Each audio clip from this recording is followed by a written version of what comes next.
예수님께서 중풍병자를 죄를 사하시고 치료하셔 주시고 그 후로 또 오늘 보니까 죄인 된 세리, 사람들이 그를 죄인됨으로 인하여 함께하지도 않는 이방인 취급을 하는 세리 레위를 부르시고 그의 죄를 사하여 줄 뿐 아니라 그를 예수님의 제자로 부르시는 이 모습을 오늘 본문에서 보게 됩니다.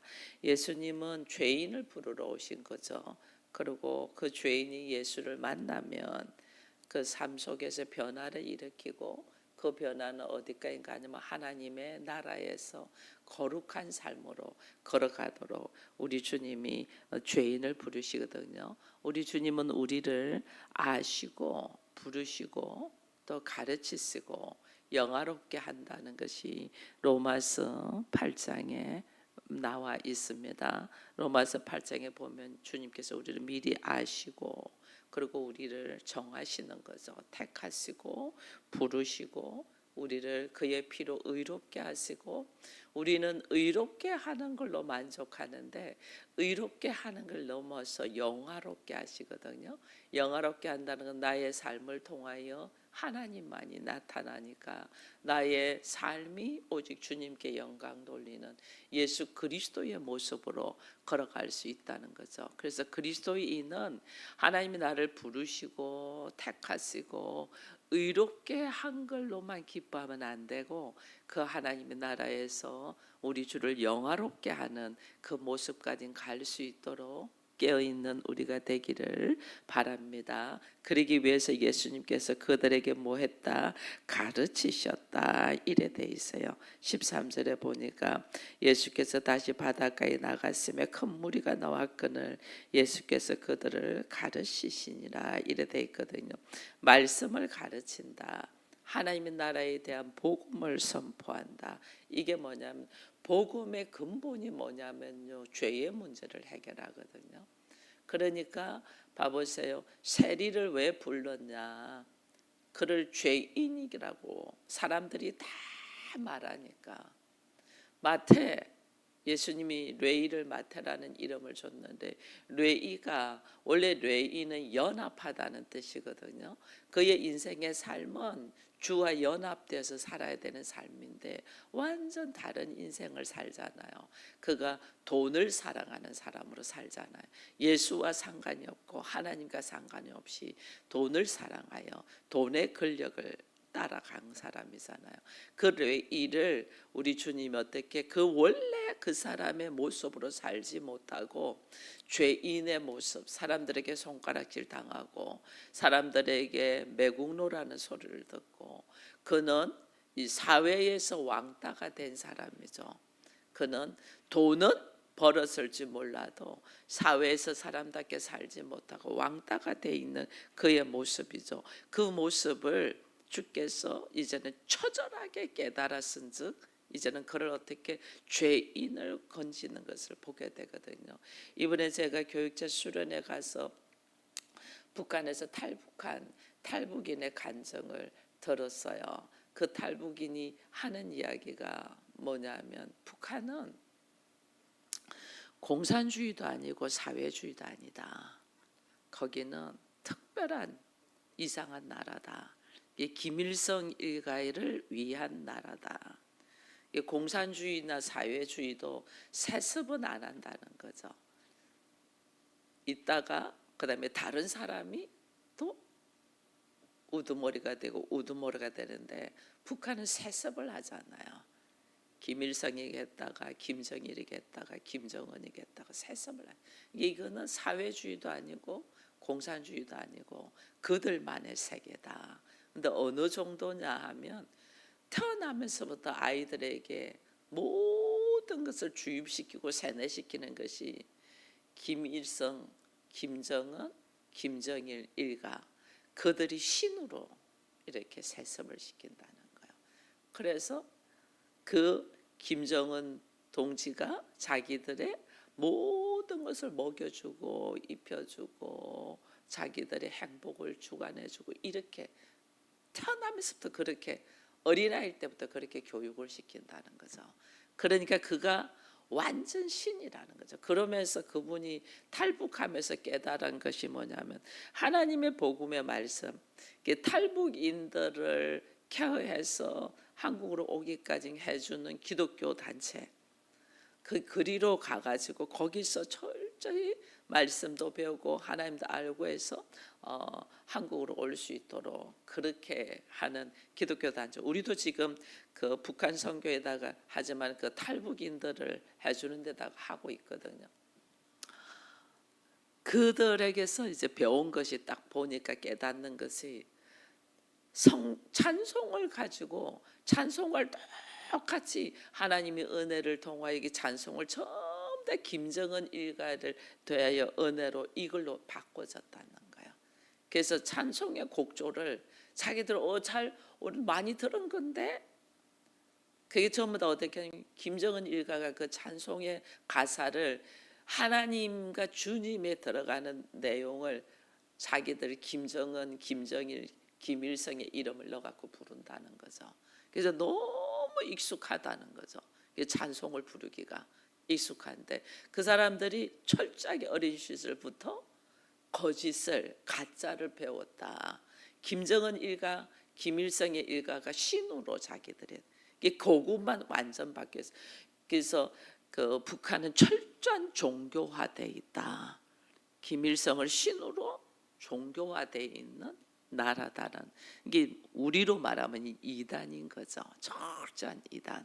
그렇게 돼 있다는. 그래서 자기들이 이게 탈북을 하면서 눈을 떠면서 보니까 너무너무 거짓 속에 내가 살고 있었더라. 그래서 이제 그것을 처절하게 깨닫고 하나님께로 와서 그 거짓된 것을 자기들은 말을 해야 되기 때문에 자기들 간증하고 다닌다 하는 이야기를 듣는 순간에 하나님의 복음이 뭐냐면 우리가 거짓된 것을 바로 깨닫게 하는 거거든요. 아담이 선악과를 먹음으로 통해서 우리가 어떻게 되냐면 거짓돼 있잖아요. 내가 하나님인 것처럼. 내가 하나님이 아닌데 내가 하나님인 것처럼 살고 있잖아요. 우리의 인생이. 그래서 다 무엇에 속하냐면 물질에 쏟고 그리고 돈의 힘에 쏟고 권력에 쏟고 이런 어떤 권세에 쏟고 명예에 쏟고 이렇게 있는 거죠. 우리도 거기는 북한은 김일성 일가에 대하여 철저하게 거짓된 것을 쏟고 있었다면 지금 우리는 어떻게 돈의 힘에 능력에 권세에 명예에 쏟고 있는 거죠. 거기서 하나님은 우리를 끄집어내는 거죠. 그 셀이 레이가 어떻게 그가 얼마나 힘들게 살았겠어요. 소외된 이세이가 14절에 보면 또 지나가시다가 알페의 아들 레이가 세간에 앉아 있는 걸 보시고 그에게 이르되 나를 따라라 일어나 따랐댔거든요. 세간에 앉아 있다. 그것이 레이가 고독 속에서 자기 혼자 소외돼서 있는 것을 하나님이 보신 거죠. 우리 주님은 우리를 보시면 아세요. 이 부족한 인간인 저도 여러분들 성도들의 모습을 딱 보면 영적인 상태가 어찌 돼 있다는 게 보이는데 하나님이신 예수님께서는 어찌 모르겠어요. 나다나엘이 있는 걸 보시고 그가 얼마나 주의 말씀 가운데서 순수한 장가를 주님이 보시고 부르시잖아요. 레이가 그 고독과 고통 속에 있는 걸 보시고 주님 부르시거든요. 38년 된 병자를 보시고 하나님이 그의 병이 얼마나 깊은가를 보시고 아시고 그의 병을 고쳐주거든요. 주님은 아세요. 사마리아 여인이 물길로 왔는데 그가 남편을 5번이나 바꾸면서 그의 인생에 다시 새로움을 살려고 몸부림치는 것을 주께서 아시고 우리의 고통과 아픔을 주께서 아시고 우리를 부르신단 말이에요. 나를 부르신 하나님, 어린 시절에 있던 나를 부르신 하나님, 얼마나 저 아이가 뭔가 새로운 길을 가고 싶어 하는데 그 부모와 환경의 모습을 통하여 나오지 못하고 있는 걸 주님이 아시고 부르신단 말이에요. 여러분들이 인생 속에 사는 데 있어서 이렇게 사는 것은 아닌데 내가 뭔가 새롭게 살고 싶다는 생각을 가지고 있는데 그 생각이 내 스스로는 거기서 벗어나지 못하는 주께서 아시고 사람을 보내주신단 말이에요. 그래서 오늘 우리가 하나님을 만나 있단 말이에요. 하나님을 아셔요. 우리 장로님께서 그 제사로 종손으로 있는 모습에서 나오고 싶은데 태어나니까 종손이야. 태어나니까 제사를 그렇게 많이 드려야 돼. 자기는 여기서 벗어나고 싶은데 도무지 벗어나는 방법이 없어. 하나님이 아시고 예수 믿는 여자를 붙여주는 거예요. 거기서 나을 수 있는 방법을. 여러분 다 마찬가지예요. 여러분의 삶에 허덕이고 있는 모습을 주께서 아시고 그래서 사람을 붙여주셔서 그 거짓되고 위선되고 쏟고 있는 그에서 나올 수 있도록 하나님이 사람을 보내준단 말이에요. 세리 레이가 그 모습을 보고 주께서 보시고 레이를 부르시는 거예요.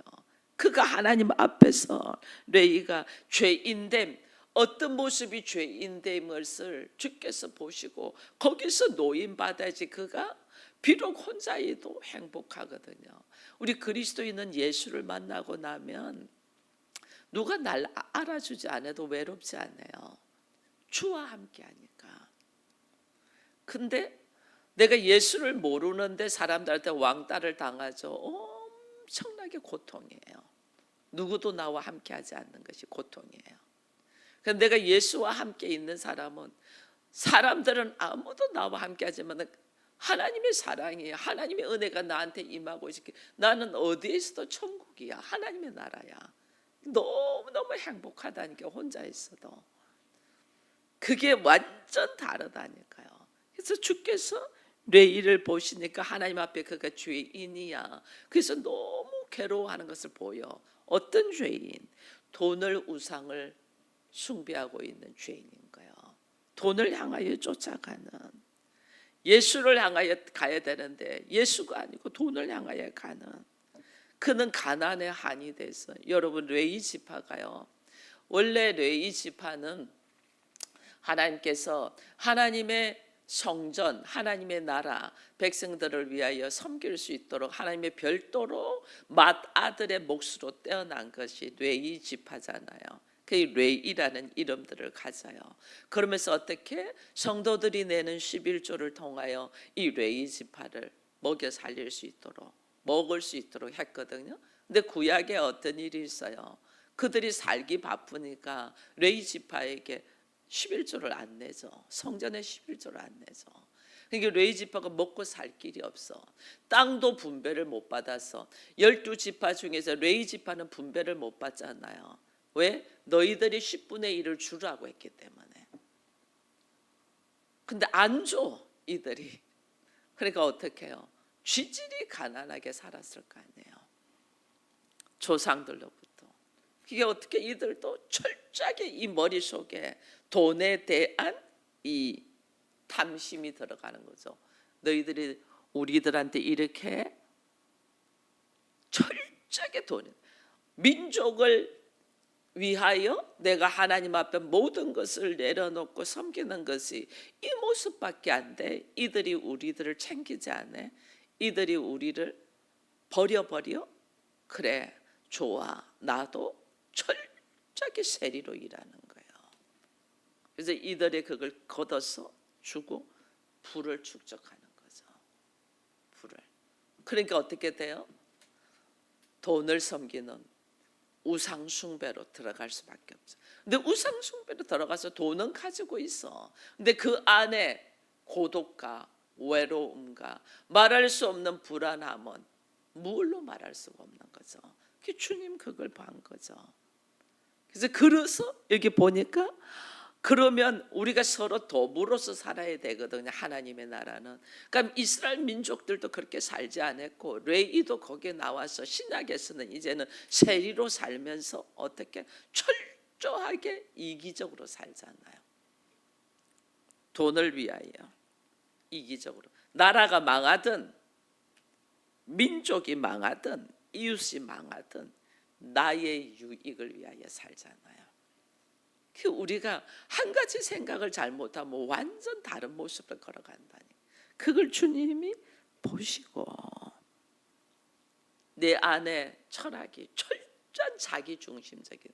왜? 그들을 위하여 섬겼더니 버림받잖아. 그러니까 내가 살아야 되니까 철저히 1순위도 자기, 2순위도 자기, 3순위도 자기, 철저히 자기를 위하여 사는 거죠. 철저히. 그러니까 결국은 자기를 위하여는 뭔가는 했어. 그러나 이것이 인생의 행복이 아닌 거죠. 이 레이는 이제 그걸 저절하게 느끼는 거죠. 불안하고 왕따 당하고 행복이 아니라는 것을 딱 느끼고 그 안에 초조함으로 서기 세리로서 앉아는 있지만은 그 모습 안에 불안과 고독과 외로움과 슬픔이 있는 걸 주께서 보시고 부른다니까요. 그래서 오늘 우리는 어쩌면 우리가 이 세리 레이와 같이 사람들에게 멸시당하고 불안하며 왕따 당하며 고독 속에 살고 있는 줄도 모르겠어요. 그러나 하나님은 우리로 하여금 그 속에 있는 우리를 부르신다니까요. 이게 은혜 중에 은혜요. 그 은혜를 지금 세리가 받고 오늘 봅니다. 그러나 하나님이 보시기에는 그가 이기적으로 사는 모습이 큰 죄인인 것을 보시고 하나님 나라로 부르시는 것을 보게 되는데, 여러분 교회는요 하나님의 은혜로 우리가 교회라는 이름을 가지게 됐잖아요. 이거는 공동체는 더불어 사는 거예요. 더불어. 그렇기 때문에 나 한 사람 살기 위해서 나 하면 공동체는 무너집니다. 그러나 하나님의 나라가 될 수가 없어요. 그건 굉장히 이기적인 나라예요. 그래서 우리가 왜 주님 앞에 예물을 드리고 특별히 11조를 하냐 하면 이 교회라는 공동체가 무너지지 않게 하기 위해서 하는 거예요. 근데 내가 살기도 버거운데 어떻게 그렇게 할 수 있냐. 이거는 굉장한 이기주의로 하나님 앞에 죄의 모습으로 있는 거예요. 이걸 우리가 깨달으면 걸어가는 모습이 달라요.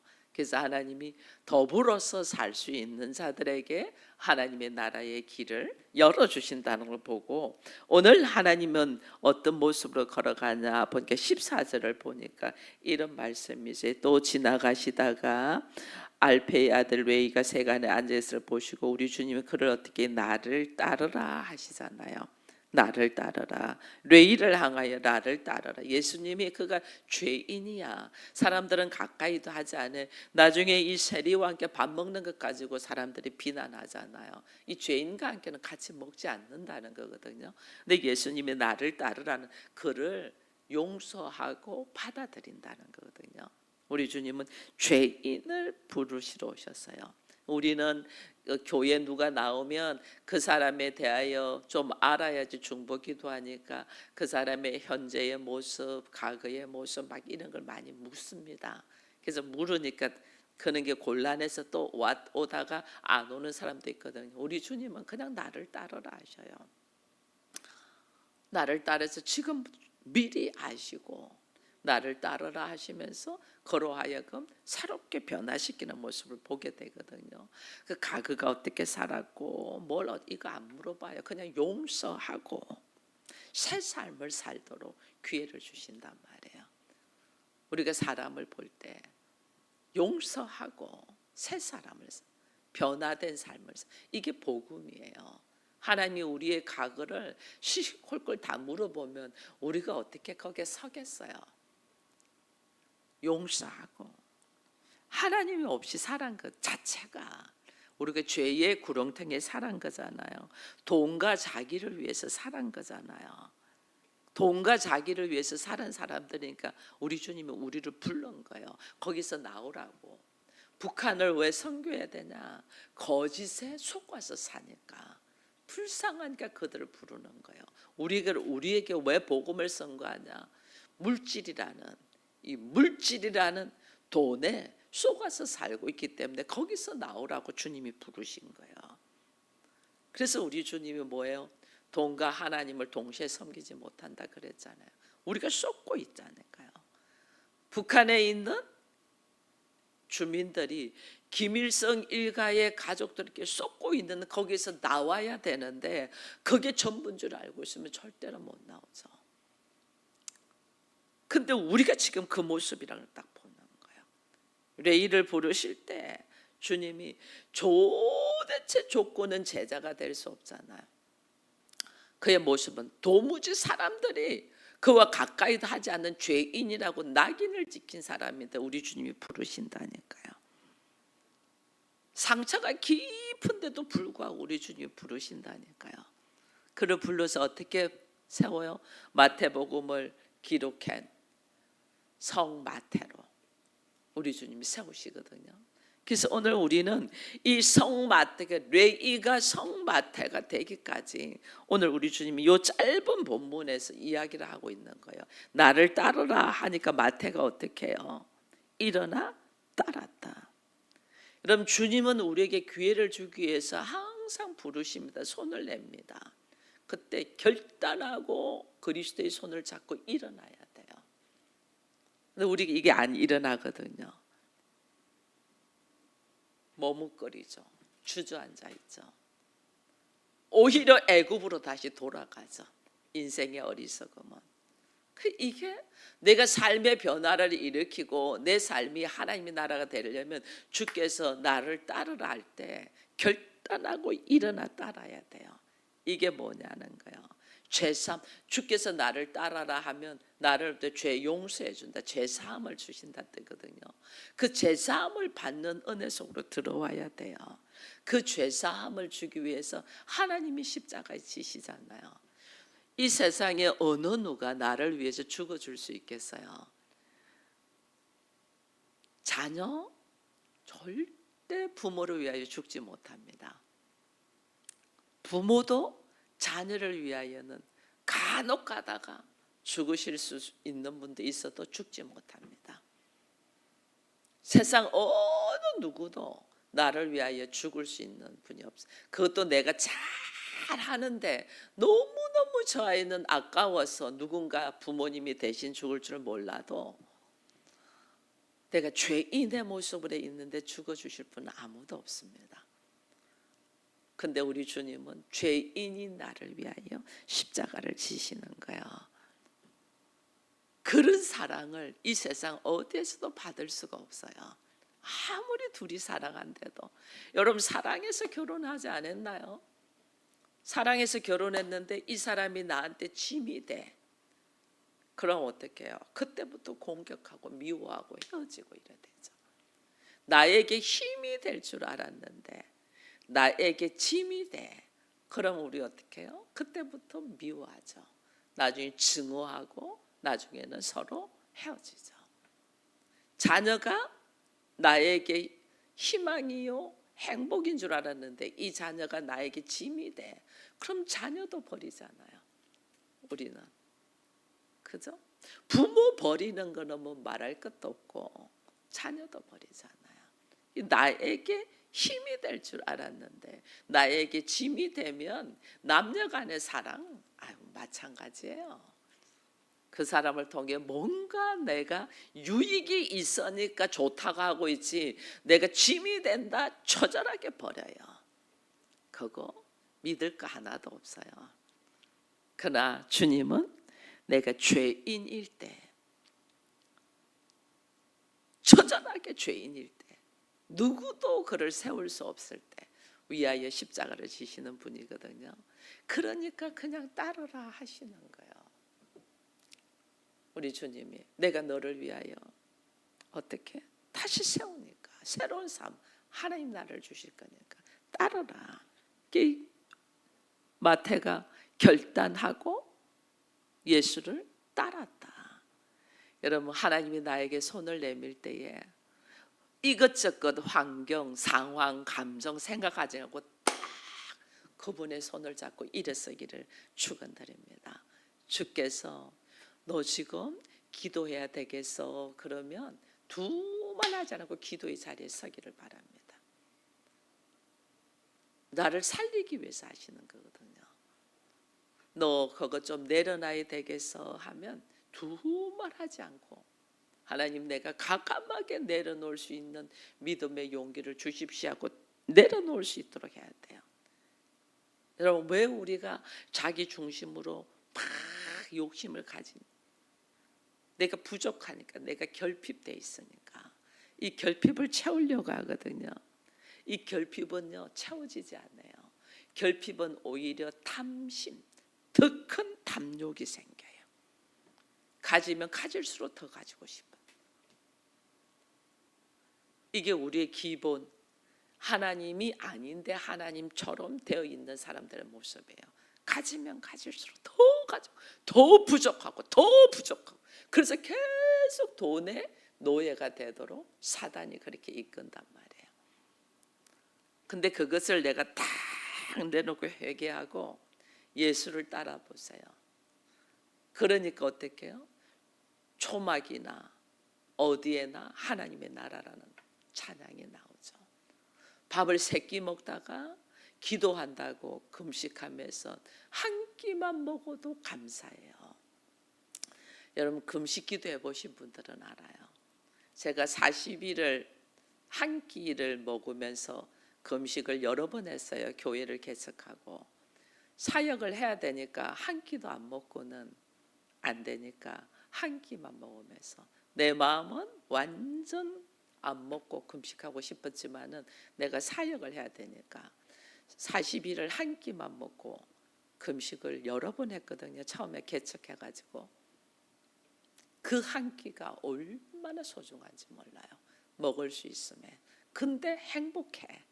하나님 앞에 기도하며 주의 뜻을 따르려고 하니 얼마나 행복하니. 한 끼 먹는 거 금식하는 동안에 여러분 그 미염 한 그릇 먹는 것도 얼마나 감사한데요. 주를 따르기 위하여 나의 탐심과 욕심을 쫙 내려놓고 우리가 얼마나 목탐이 있어요. 먹는 것조차도 내려놓고 한번 걸어가고 내가 얼마나 가지고 싶어요. 가지고 싶은 건 내려놓고 주를 따라보고 내가 얼마나 다른 사람들보다 높아지려고 해요. 높아지려고 하는 걸 쫙 내려놓고 뭘 높아질 게 뭐 있어요. 우리는 배설물과 같은 존재인데 살았다는 실상은 죽은 자인데 뭘 그게 내세울 게 있고 뭘 인정받으려고 하는 인정받을 게 없어요. 우리는 내가 윗선과 거짓으로 살고 있는데 뭘 인정받아요. 그 과거를 나의 삶의 모습을 하나님이 밝히 다 덜추면 부끄러워서 고개를 못 드는 것이 우리인데 뭘 그렇게 인정받으려고 하냐고요. 원래 나라는 존재는 죄인의 모습이다. 이걸 내가 인정하는 거예요. 내가 높임받고 칭찬받을 거 하니까 여러분들의 삶이 힘든 거예요. 칭찬받을 게 하나도 없어요. 우리들의 모습은 세리마태를 보면서 주님이 그가 얼마나 많은 걸 가지고 있어요. 근데 하나님은 그가 우상숭배, 돈에 대한 종이 되어 있는 걸 보시고 불쌍하게 부르는 거예요. 그리고 돈에 대한 그 몰려 있는 그가 돈을 추구하고 있는 모습이냐면 나 자기 일을 대한 쫙찬 이기심인 것을 보게 되는 거죠. 이기적인 존재, 말할 수 없는 이기적인 존재인 것을 보면서 주께서 불쌍히 여긴 거예요. 그 불쌍히 여김 속에서 은혜로 지금 부르시는 거거든요. 그걸 딱 까버리면 할 말이 없죠. 은혜로 딱 부르시면 거기에 대한 감사로 쫙 나가야 되는데 우리가 그러지가 않는 거예요. 그러니까 오늘 15절에 보니까 이제 말하는데 그의 집에 앉아 잡수실 때에 세리 마태 레이의 집에 죄인들을 다 불러가지고 잡수신다. 뭐냐면 잔치를 벌였다는 거죠. 나를 부르신 나에게 새로운 기회를 주시는 은혜에 감사의 잔치를 다 벌였다. 제사함의 은혜를 받은 것이 너무너무 감사해요. 자기와 같이 죄인의 모습으로 세리로 사는 사람들을 불러서 같이 예수를 통하여 이 제사함의 은혜를 받아라고 그가 지금 잔치를 벌이는 거예요. 예수님은 세리들과 함께 먹는 거죠. 근데 유대인들의 간섭에는 식사를 같이 한다. 이거는 뭐냐면 하나 되었다는 뜻입니다. 우리가 누구랑 밥 한 번 같이 먹자 할 때 너와 내가 공감되어서 같이 함께 한다는 것을 의도하는 거거든요. 그래서 우리가 집에서는 밥을 같이 먹자면 식구라고 하잖아요. 가족을 식구, 밥을 같이 먹는다고. 같이 동거하면서 밥을 같이 먹는다. 그래서 옛날에 우리나라에서는 뭐 큰 이렇게 양푼위에다가 음식 넣어서 막 같이 이렇게 떠먹기도 했잖아요. 요즘은 시대가 뭐 코로나 전염병에서 그렇게 안 먹지만은 우리는 막 한 그릇에다가 넣어가지고 막 같이 다 떠먹고 이랬잖아요. 하나라는 뜻이에요. 한 입으로 같이 먹는다. 유대인들은 그러기 때문에 이방인들하고 절대 하나 될 수가 없죠. 유대인들은 이방인들하고 하나 되기 때문에 밥을 같이 먹는다는 건 있을 수가 없는 거예요. 죄인과 세리와 내가 죄인? 나 죄인 아닌데 저 죄인들하고 어떻게 같이 밥을 먹어? 그렇게 예수님이 그 자기들이 죄인이라고 생각하는 세리와 함께 밥을 먹는 것 보고 비판이 들어가는 거죠. 비판이. 어떻게 너희 선생은 죄인들과 함께 밥을 먹나? 이게 예수님이 오늘 복음의 본질에 대해서 이야기해 주는 거예요. 17절에 보면 예수께서 들으시고 그들에게 이르시되 건강한 자에게는 의사가 쓸데없고 나는 의인을 부르러 온 것이 아니고 죄인을 부르러 왔다. 병든 자를 부르러 왔다. 그러니까 우리가 뭐예요? 나는 너와 함께 할 수 없어. 나는 의인이라는 거죠. 나는 너같이 안 해. 나는 의인은 바리새인 같다는 거죠. 예수님 볼 때는 그가 철저한 죄인인데 자기는 아니라는 거죠. 그러니까 어떻게 세리랑 함께 밥을 먹고 저 죄인과 함께 나 죄인이 아니라는 거죠. 이게 지금 우리가 쏟고 있는 거예요. 내가 죄인인데 내가 죄인이 아닌 줄 알아. 그래서 어떻게 너 같은 거하고 같이 이렇게 되는 거죠. 철저한 나도 죄인이야. 그래서 앞에 있는 가족들이 말씀이 없이 죄인의 모습으로 허덕이고 있잖아요. 그러면 그 모습을 우리가 배척하는 게 아니에요. 그 죄인의 모습을 어떻게 나도 죄인이었고 나도 예수를 몰랐을 때는 그랬잖아요. 그러니까 어떻게 너무 불쌍한 마음으로 품어줘야 되는 거예요. 그냥 껴안고 울어야 돼. 당신의 모습을 보니 나의 모습을 보는 같으노라고. 이런 나를 하나님이 사랑하셔서 나로 하여금 내가 얼마나 부족한 자, 내가 얼마나 죄인 된 것을 깨닫고 나 혼자 일어서지 못하는 모습을 보고 하나님의 은혜가 나에게 임하셔서 오늘 나는 하나님의 복음, 하나님의 나라를 보게 되는데 당신이 아직 그걸 못 보니 내가 너무 안타깝다고. 그러면서 아주 그냥 막 미워하고 막 이렇게 되는 게 아니고 오히려 그 모습이 내 모습이었다는 거 불쌍하고 막 안아줘야 된다니까요. 예수님은 의인을 부르러 온 게 아니라 죄인을 부르러 왔다. 모두가 죄인인데 나는 의인인 줄 착각하는 거예요. 우리가 나는 잘하고 있고 잘 사고 있는지 착각하는 거예요. 그러니까 주님과 관계가 없죠.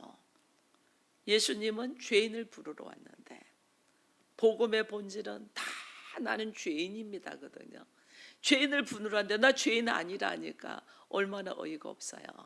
그러니 오늘 우리 주님이 어떻게 바리새인과 예수님은 관계를 맺을 수가 없어요. 그들이 얼마나 하나님의 말씀에 율법에 철저한 자인데 예수와 관계를 맺지 않으면 아무 소용없어요.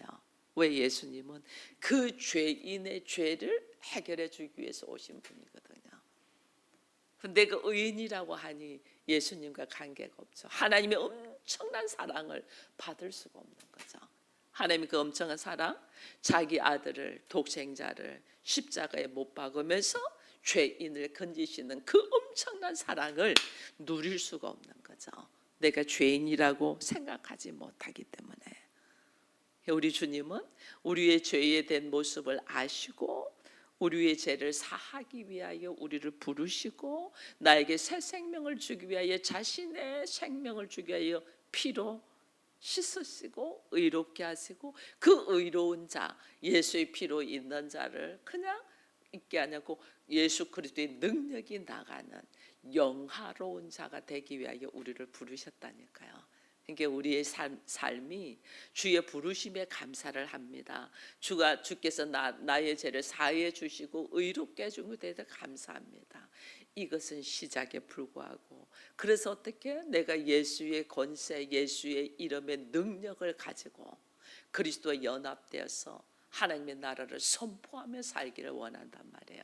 그런 사람들은 어떻게 되냐? 그게 내 앞에 있는 죄인을 볼 때 불쌍히 여기는 마음이 있어야 돼요. 그것도 특별히 하나님이 가족으로 엮어주잖아요. 가족으로 엮어준다는 것, 이것을 만남이 하나님의 은혜가 없으면 못 만나요. 우리가 만남이 하나님의 은혜로 만났다는 것은 나를 통하여, 너도 누군가를 통하여 하나님의 사랑을 알고 예수를 영접하게 되는 것처럼, 네가 그렇게 되었을 때 나를 통하여 가족들 어떻게 품고 복음의 안으로 들어오며 예수 그리스도를 알아갈 수 있도록 하나님 나에게 붙여준 자거든요. 그래서 어떻게 해요? 예수님이 마지막에 십자가를 질 때 그러잖아요. 아버지여, 나에게 주신 말씀을, 나에게 주신 하나님의 말씀을 나에게 주신 사람들에게 다 전하였나이다 이랬잖아요. 그리고 이제는 그들을 위하여 십자가를 지시잖아요. 나에게 하나님이 주신 사람들, 나의 인연, 내 평생의 삶에서 인연으로 맺어져 있는 사람들이 나에게 주신 사람들이에요. 그들에게 주의 복음을 증거하는데 우리가 말로 증거하니까 부딪히는 거예요. 말로 아니고 삶으로 증거되는 은혜가 우리에게 있어서 주께서 예수 그리스도를 영접한 것의 산 증거가 뭐냐? 삶으로 복음을 증거하는 거예요. 그래서 이 삶으로 복음을 증거하기 위해서는 내가 한순간 내가 바짝 성령 받았다고 되는 게 아니고 지속적으로 기도하며 하나님의 사랑 안에 거하며 건강한 삶을 살아야만이 이것이 감당된다는 걸 알고 깨어서 기도하며 그 기도 속에 아버지의 마음을 가지고 상대를 불쌍히 여기는 우리 모두가 되기를 축원드립니다. 기도하겠습니다. 하나님 감사합니다.